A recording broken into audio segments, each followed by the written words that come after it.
Hi everyone, this is Mrs. Gregg from Lincoln again. So today we are going to be reviewing our vocabulary from yesterday, and we will also be talking today about how we can connect the visual images in a text with what we're reading. So first I want to review a few of the words from yesterday. Hopefully you were able to read through our story. It is called The Great Fuzz Frenzy. And these are some of the words you probably heard as you read that story. So the first word we're going to review is the word gasped. And I want you to answer this question for me. If your friend gasped during his or her birthday party, what might have happened?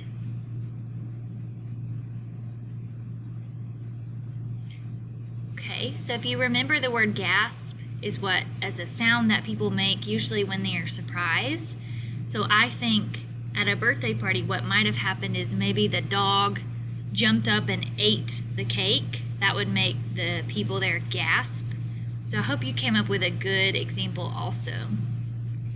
All right, our next word is battleground. And battleground is a word we use when we're talking about where a fight or a battle took place. So I want you to think of this question. What might cause the schoolyard to become a battleground? So when we think about the schoolyard, we're talking about like at recess time.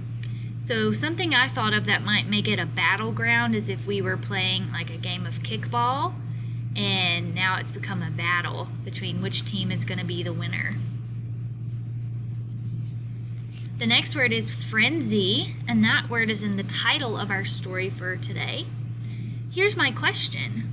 Why might people go into a frenzy before a big storm?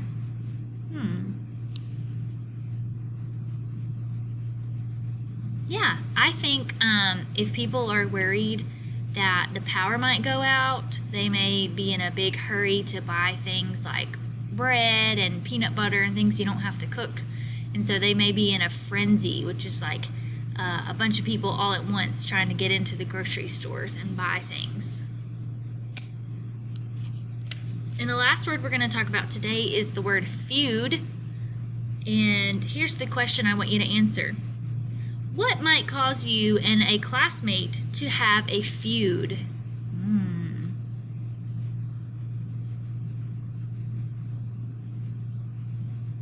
Yeah, remember, a feud is a big fight.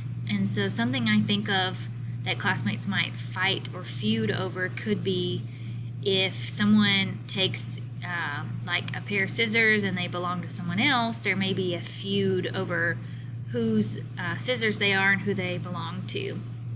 So I hope you were able to review and remember these words from yesterday. Today we're going to talk about connecting the text and the visuals. So anytime I think of visual, I always think of that means things with my eyes, right? Things I can look at. And when we talk about visuals in our stories, we're thinking of the illustrations or the drawings or the images. So it says here, visuals can tell a story. Look closely at art to see how it supports the text. So here are our steps. Number 1, read the text. What do you learn from it? Number 2, examine the art. Look at small parts of the picture at a time. Who and what is the story about? Where does the story take place?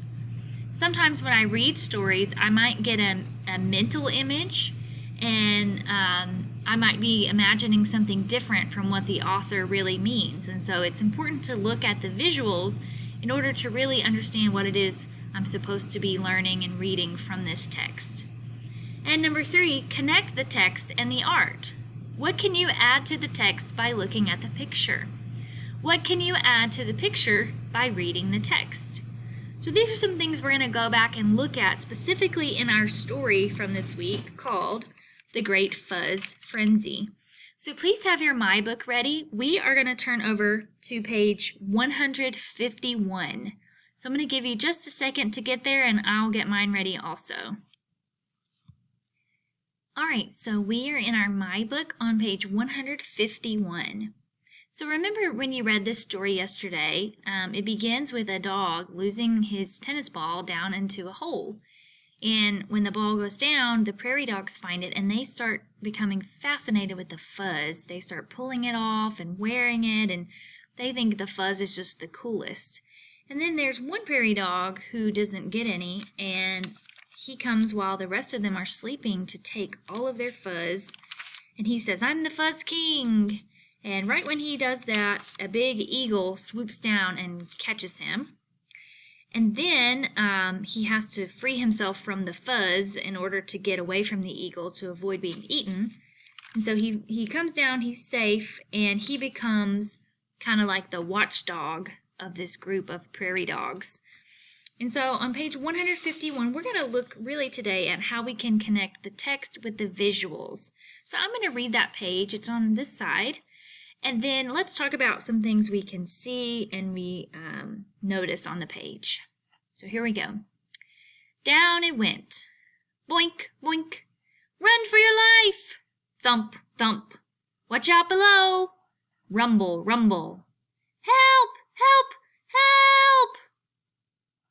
All right, so you can see the tennis ball is coming down into the prairie dog tunnels, and this is them over here. So what do you notice about the words boink, thump, and rumble on the left side of the picture?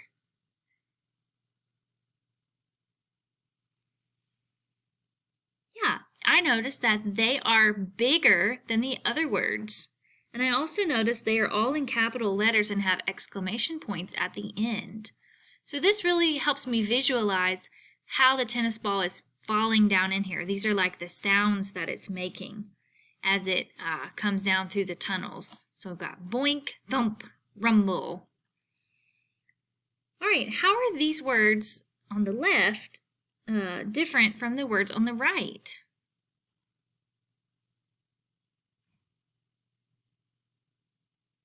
Yeah, so these words they're called onomatopoeias because they're sounds that are happening.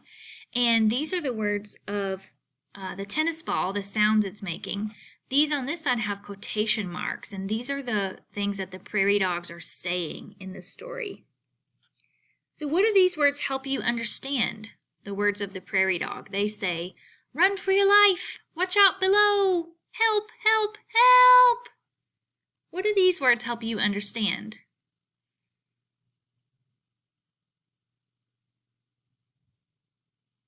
Yeah, they see this thing that they've never seen before and they hear these noises, so they're scared, right? They're scared of the loud noise and they don't know what is causing it. So this visual really helps me understand that because we can see the ball falling while these prairie dogs are kind of hiding off to the side, kind of trying to get out of the way from this thing. All right, the next thing I want you to turn to, we're going to skip over quite a few pages to pages 174. So take just a minute and turn to those for me.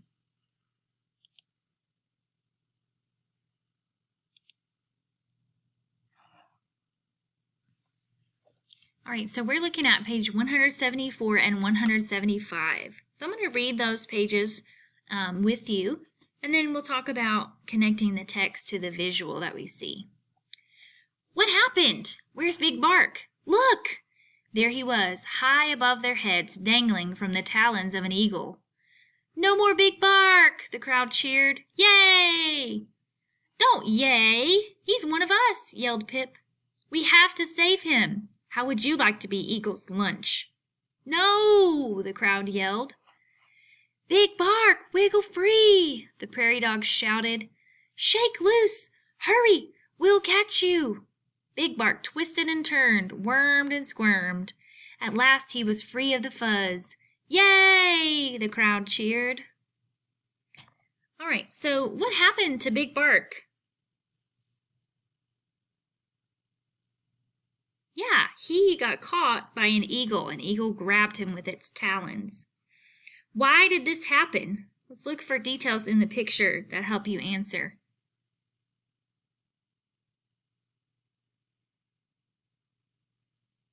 Yeah, I think Big Bark having all that brightly colored fuzz on him kind of made him stand out, and the eagle saw him from up above and just swooped in and grabbed him. And he was also standing there by himself, so he was an easy target. If you've ever seen a tennis ball, it's like a bright yellow kind of greenish color. And so the eagle probably saw that from high above and swooped down and grabbed him. So how does the picture help you understand how stealing the fuzz led to this problem?